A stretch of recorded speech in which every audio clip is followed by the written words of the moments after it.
வணக்கம் தோழர்களே. காலமும் நேரமும் காளி தேவியின் கையில். வாருங்கள் இந்த காளியை பற்றி தெரிந்து கொள்வோம். காளி தேவி காலஸ்வரூபி, காலத்தை கணிப்பவள். எங்கே எப்போது அதர்மம் தலை தூக்குகிறதோ அங்கே அப்போது நான் வருவேன் என்று கீதையில் ஸ்ரீ கிருஷ்ணர் சொன்னதை அப்படியே முழுமையாக செய்து காட்டுபவள்தான் காளி தேவி.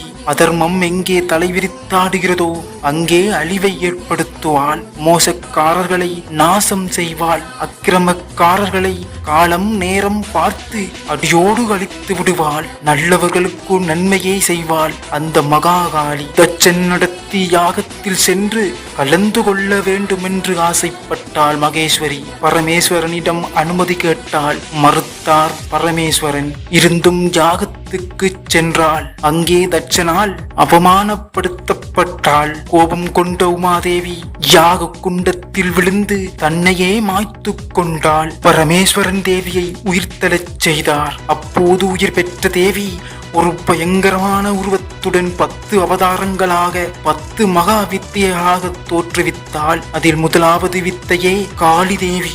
மயானத்தில் ஒரு சபத்தின் மேல் கழுத்தில் கபால மாலை, சிவந்த கண்கள், நீட்டிய நாக்கு, ஒரு கையில் வெட்டப்பட்ட தலை, மறுகையில் வாள் என்று 10 கைகளுடன் காட்சி அளித்தாள்.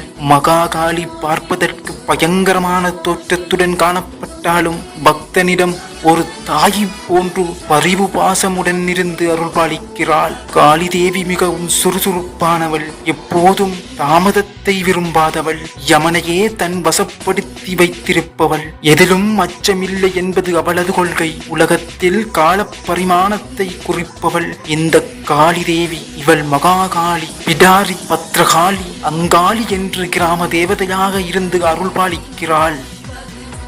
இந்த வீடியோ உங்களுக்கு பிடித்திருந்தால் ராவணன் குரல் சேனலை சப்ஸ்கிரைப் பண்ணுங்க மற்றும் சப்போர்ட் பண்ணுங்க ஃப்ரெண்ட்ஸ். தேங்க்யூ.